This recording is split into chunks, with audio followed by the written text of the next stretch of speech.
Olá, meu irmão, minha irmã. Mais uma vez, o nosso programa Voz da Igreja foi preparado para você.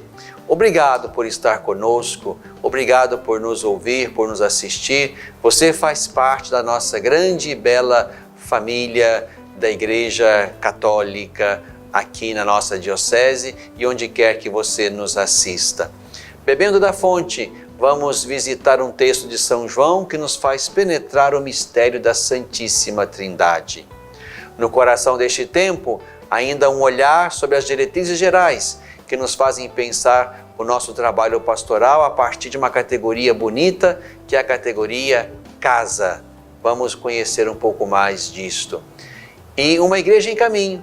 Vamos também conhecer as alegrias e os motivos que nós temos para celebrar neste tempo da nossa igreja diocesana.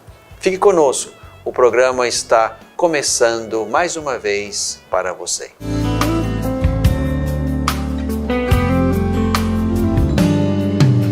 Bebendo da fonte, meu irmão, minha irmã, mais uma vez quero convidá-la para mergulhar na fonte da Sagrada Escritura e aqui mais uma vez penetrar o mistério de Deus, um Deus que é comunhão, relação, uma comunidade de pessoas. Quero convidar você, portanto, a mergulhar no texto de João capítulo 16, versos 12 a 15. Naquele tempo, disse Jesus a seus discípulos: tenho ainda muitas coisas a vos dizer, mas não sois capazes de suportá-las agora. Quando ele vier, o Espírito da verdade, então ele vos guiará a toda a verdade. Ele não falará de si mesmo, mas dirá tudo quanto tiver ouvido e vos anunciará as coisas que hão de vir. Ele me glorificará, porque receberá do que é meu, para vô-lo anunciar. Tudo quanto o Pai tem é meu. Por isso, eu vos disse que o Espírito receberá do que é meu e vos anunciará. Meu irmão, minha irmã, este é o texto que nós vamos meditar na liturgia deste domingo, o domingo da Santíssima Trindade. Depois de termos vivido a nossa Páscoa anual, depois de termos saboreado a presença do Senhor no tempo pascal, nas 7 semanas do tempo pascal, depois de termos renovado o dom do Espírito em nós, pela celebração de Pentecostes, que nos assegura a presença permanente deste dom derramado sobre os discípulos, sobre a igreja, sobre o mundo. Agora, neste domingo, nós queremos exatamente contemplar aquele que é o agente, o responsável, o ator de todos estes mistérios. Aqui estamos falando, portanto, daquele que preside não só o caminho da história, mas também aquele que se revela na história, isto é, Deus mesmo.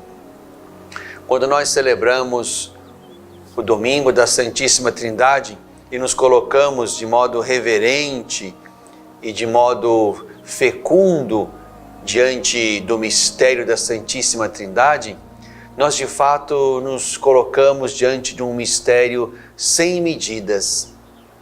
Um mistério que nós não podemos jamais abarcar com a nossa inteligência, nem com os nossos olhos, nem com as nossas capacidades. Um mistério que nós contemplamos reverentes e crentes, de modo que nos colocamos diante daquele que fez todas as coisas, que organizou o cosmos, que colocou na natureza, na criação, o ser humano feito à sua imagem e semelhança e quis desde o princípio relacionar-se, dar-se a conhecer a sua criatura. Aqui estamos falando, portanto, de Deus mesmo. E na ótica da fé, nós entendemos que este Deus que se revela na história, em Jesus Cristo, toma o seu ponto alto e definitivo de revelação. Em Jesus, nós conhecemos o Pai e recebemos de Jesus e do Pai o dom do Espírito. O Espírito procede do Pai e do Filho, como nós cremos e professamos. Por isso, nesse domingo, meu irmão, minha irmã, nós queremos nos voltar para este que é, digamos, um mistério fundamental, fundante da nossa fé. Se Deus não existisse, não existiria a encarnação, não existiria a ressurreição, não existiria a doação do Espírito, não existiria o mistério que preside a nossa fé. Portanto, hoje, como lembra o Catecismo da Igreja Católica, nós estamos diante da verdade primeira da nossa fé. A verdade primeira é: Deus é. E este é o nome de Deus. Javé significa eu sou, o eterno eu sou, o eterno presente, aquele que é desde sempre e para sempre. E quis, no caminho da história e da criatura humana, quis revelar-se, quis mostrar-se, até tornar-se um de nós em Jesus Cristo, o Verbo encarnado. Por isso, o texto que nós lemos hoje de São João, ainda no grande e belo discurso de Jesus, na última ceia do quarto evangelho, aqui nos encontramos de novo diante desta bela comunhão que Jesus deixa transparecer entre Ele, o Pai e o Espírito. Jesus nos garante o Espírito como aquele que, ao longo do caminho, na história que prossegue, o Espírito, chamado aqui o Espírito da Verdade, ele vai nos guiar à verdade plena. Nenhum tempo, em nenhum momento do tempo, se pode dizer que vivemos tudo, ou sabemos tudo, ou saboreamos tudo, de que a fé poderia nos levar a experimentar ou a conhecer.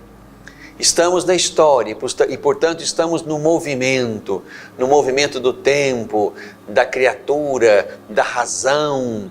E aqui vamos percebendo que o Espírito que o Pai e Jesus nos dão é aquele que vai, portanto, ao longo do caminho, nos fazer conhecer as verdades que nenhum tempo, isoladamente e num ponto só, suporta completamente. Haverá, portanto, desdobramentos da fé, desdobramentos da teologia, desdobramentos da compreensão da missão, desdobramentos do mistério que será inesgotável e que a cada tempo será, digamos assim, saboreado de uma forma, acrescentando, portanto, a vivência do mistério, a vivência da experiência de Deus, a vivência da fé e da teologia, acrescentando sempre elementos novos, que não invalidam os antigos, mas nos fazem enxergar mais longe e penetrar mais ainda o mistério de Deus. Portanto, nessas palavras de Jesus aqui aos seus discípulos lá na ceia, fica bem clara a relação entre as pessoas divinas.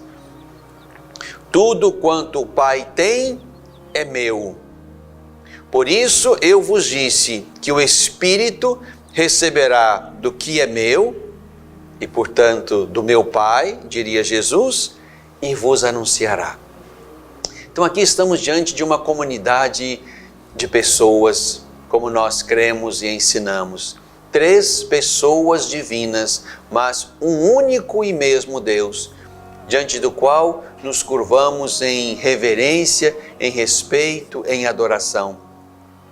Não três deuses, não três senhores, três pessoas a quem nós dirigimos o nosso olhar e enxergamos uma profunda e perfeita comunhão e relação. Comunhão e relação.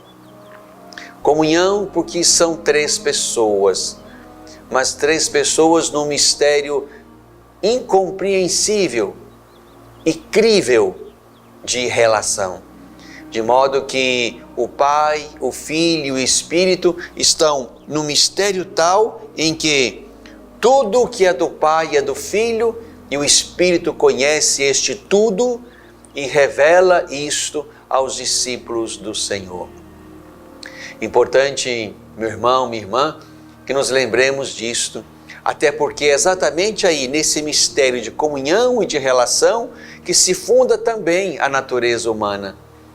Como lembrava São Basílio, é próprio, é específico da natureza humana a relação, a necessidade que temos uns dos outros.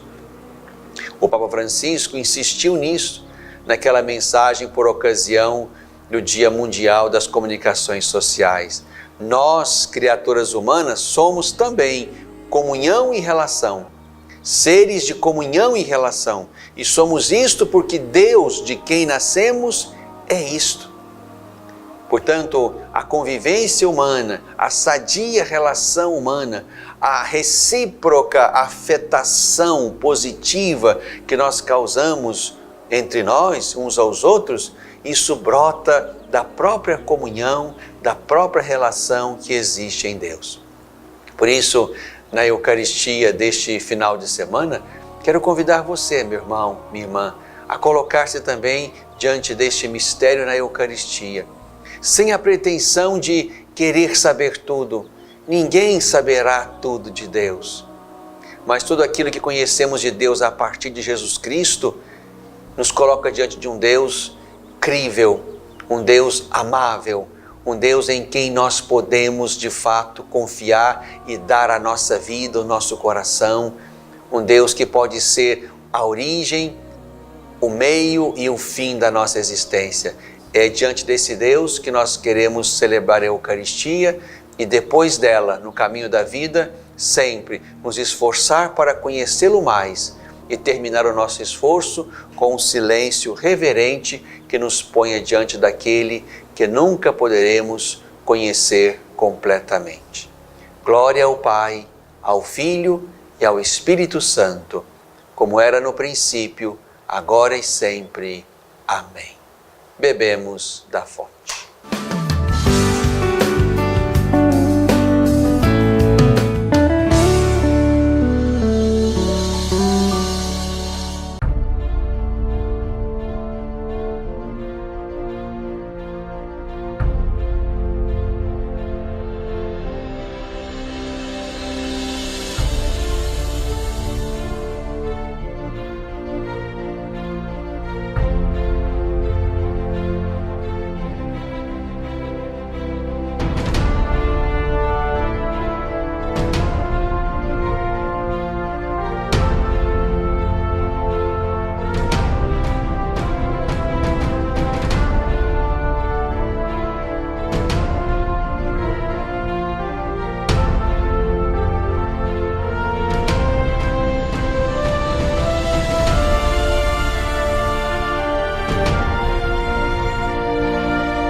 no coração deste tempo. Meu irmão, minha irmã, então, depois de celebrada a festa, a solenidade de Pentecostes, nós voltamos ao tempo comum e a partir desta semana, estamos então na 10ª semana do tempo comum, já que vivemos uma parte desse tempo comum antes de nós entrarmos na Quaresma. Então retornamos agora ao tempo comum, celebramos as festas próprias dessa semana, São Barnabé, Santo Antônio, e entramos, portanto, nesse mistério do tempo comum em que vamos acompanhando Jesus, a sua pregação, o convite à conversão, a acolhê-lo como aquele que é o sentido da nossa vida e a tomar as implicações da fé que ao longo do caminho vão nos formatando para sermos discípulos missionários do Senhor Jesus.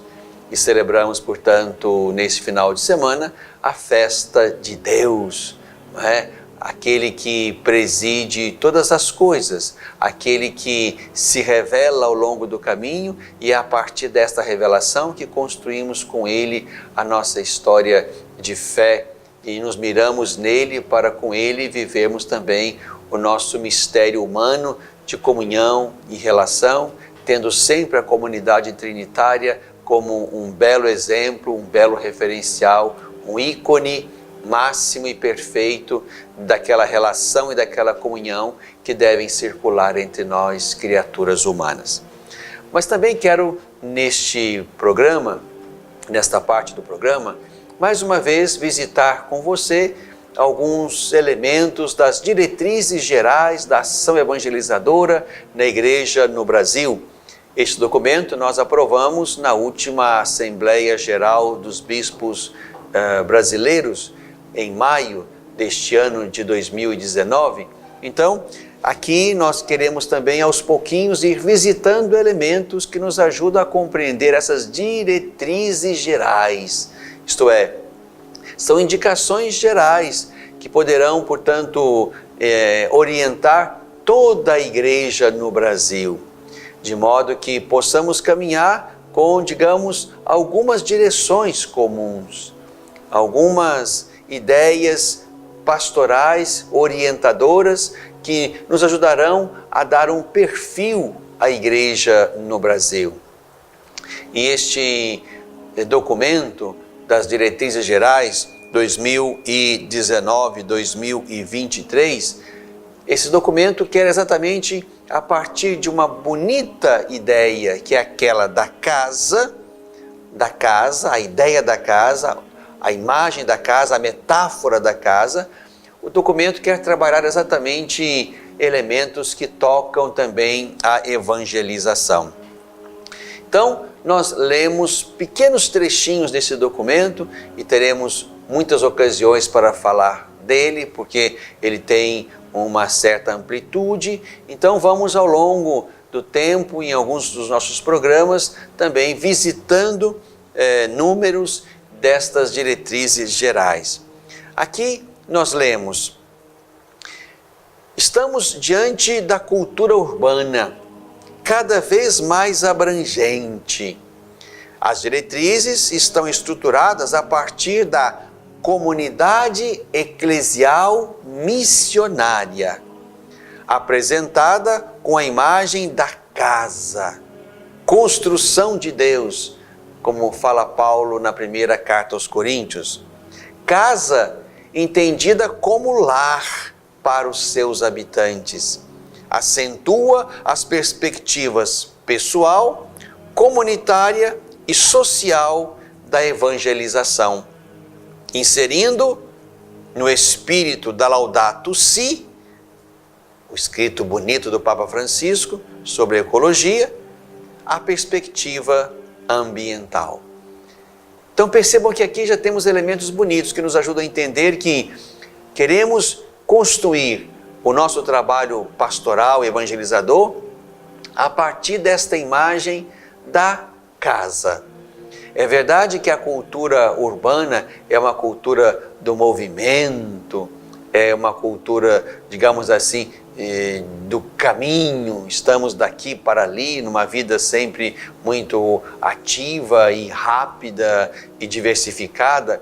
Mas é importante recuperar também aqui no meio dessa correria, no meio dessa movimentação frenética e às vezes adoecedora, nós precisamos exatamente parar sobre esta categoria para aprender que a nossa fé também deve nos educar para um lar, para uma casa.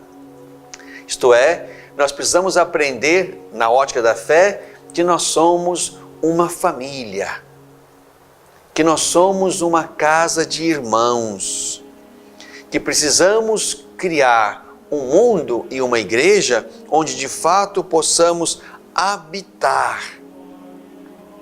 E a partir da experiência de ser de ser indivíduo, de ser pessoa, como de fato cada um de nós pode saborear isso, é preciso que a partir desta percepção pessoal da existência, nós também nos sintamos membros de um grupo, de uma totalidade, e aí passamos para perspectivas comunitárias e sociais mais amplas, de modo que também a minha experiência da fé me arranque do meu individualismo e me faça perceber que estando em casa, ou numa casa, ou num lar, que é a nossa grande casa, seja toda a criação, seja a própria igreja, aí nós precisamos lidar com respeito, precisamos lidar com o reconhecimento do outro, precisamos lidar com as causas que tocam todas as vidas. Por isso é importante também aqui, como lembrou o texto, frisar também nesta ideia de casa na qual nós vivemos, frisar também o compromisso com o cuidado ambiental, como o Papa nos sugere na Laudato Si, um belo texto que se tornou normativo para o nosso olhar cristão, nosso olhar de fé sobre a natureza e sobre os processos que nós percebemos hoje na nossa grande casa, que é o mundo no qual habitamos, estragado, explorado e depredado de muitas formas, seja pela a grande presença esmagadora daqueles que atuam no sentido de destruir, mas também posturas pessoais e pequenas que também colaboram em medida pequena, mas também colaboram para a destruição e para o descaso com a grande casa que é o mundo, que é o planeta, que é a natureza. Portanto, é importante, a partir aqui desse número que lemos, entender que somos uma comunidade eclesial missionária. Isto é, somos um grupo que quer ser de Jesus, estar com Jesus e aderir a Jesus, eclesial. Aqui falamos da igreja, comunidade eclesial, portanto, um grupo de irmãos, e aqui está a nossa comunidade religiosa, reunida ao redor de Jesus, da sua memória, do seu evangelho, do seu reino. Por isso, uma comunidade eclesial missionária, isto é, nós temos o que fazer a partir da experiência da fé, a partir da experiência de Jesus, do crucificado ressuscitado, nós temos o que fazer, cuidando uns dos outros, cuidando da casa comum, para que todos aqui, neste lugar, possamos de fato construir um mundo que seja casa habitável de irmãos. Uma igreja que seja casa que acolhe, que cuida e que cria comunhão. O texto continua: criar lar é criar família, é aprender a sentir-se unido aos outros, sem olhar a vínculos utilitaristas ou funcionais, unidos de modo a sentir a vida um pouco mais humana. Criar lares, casas de comunhão, é permitir que a profecia encarne e torne as nossas horas e dias menos rudes, menos indiferentes e anônimos. É criar laços que se constroem com gestos simples, diários e que todos podemos realizar. Como todos sabemos muito bem, um lar precisa da colaboração de todos. Que belo texto! Precisamos avançar para relações e vínculos que superam o utilitarismo e o funcionalismo. Eu preciso do outro, o outro me pode fazer isto, eu ofereço isso ao outro. Precisamos sair dessa relação em que o outro me dá algo ou recebe algo de mim e nós vivemos numa dependência utilitária e funcional. Não, o outro é importante porque ele, como eu, somos imagem de Deus, carregamos a nossa dignidade pessoal, habitamos o mesmo planeta, habitamos a mesma casa e somos chamados a nos reconhecer como criaturas humanas que levam consigo a responsabilidade de cuidar das outras vidas que estão conosco no planeta. É por aí, meu irmão, minha irmã, que nós precisamos nos entender dentro desta grande casa. Irmãos de valor inalienável e que, sendo criaturas criadas à imagem e semelhança do Criador, responsáveis pelo bem e pelo cuidado da grande casa. Vamos aprendendo com as diretrizes e criando entre nós também uma grande casa de irmãos no mundo e na igreja, no coração deste tempo.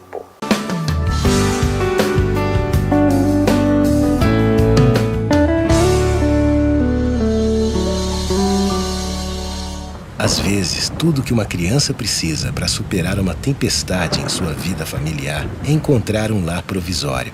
Uma família que a acolha por um tempo, enquanto sua própria família se reestrutura para recebê-la de novo.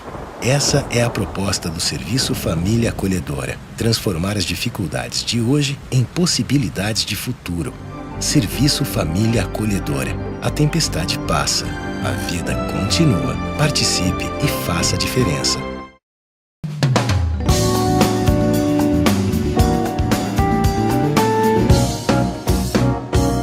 Uma igreja em caminho.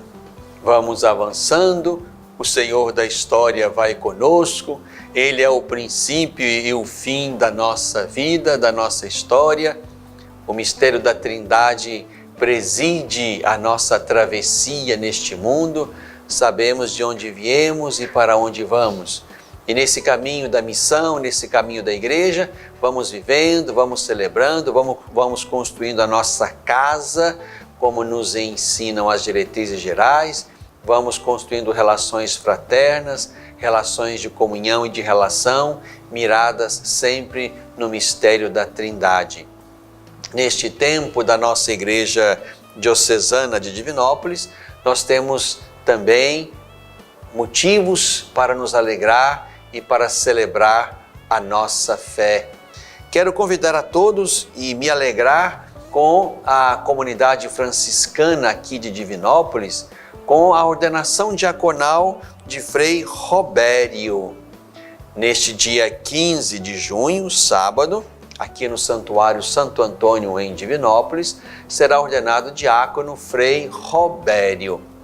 É mais um jovem franciscano que abraça o ministério diaconal para o serviço da igreja, para o serviço dos pobres, para o serviço do altar, da palavra. É importante então que nos alegremos com aquela comunidade franciscana, com esse nosso irmão querido Frei Robério, e também a partir da sua vocação diaconal, aprendamos que a igreja e a missão, de fato, devem ser vividas como diaconia.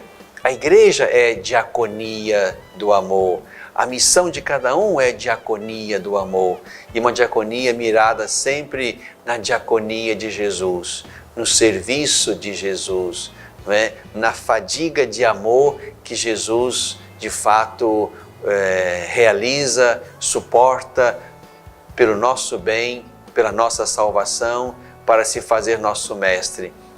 Eu, vosso mestre, Senhor, vos lavei os pés, lavai também os pés uns dos outros. Isso aprendemos sempre de Jesus e da sua diaconia do amor. Então, nos alegramos com Frei Robério e com os franciscanos. 15 de junho, às 19 horas, aqui no Santuário de Santo Antônio. Também neste domingo, dia 16, vamos celebrar lá na paróquia de São José da Varginha, paróquia de São José, a concentração, o encontro diocesano da renovação carismática católica por ocasião da solenidade da Santíssima Trindade. Então, a partir das 8 horas da manhã, lá em São José da Varginha, né, a nossa pequenina e bucólica São José da Varginha, é lá que vamos nos encontrar certamente muitos irmãos e irmãs vindos dos grupos de oração da nossa diocese, dos movimentos carismáticos da nossa diocese. É lá que vamos nos encontrar para celebrar a Eucaristia naquele dia de encontro, de alegria e de festa. Dia 16 de junho, a partir das 8 horas, lá em São José da Varginha. Espero você que participa dos grupos de oração da nossa diocese. Uma igreja em caminho.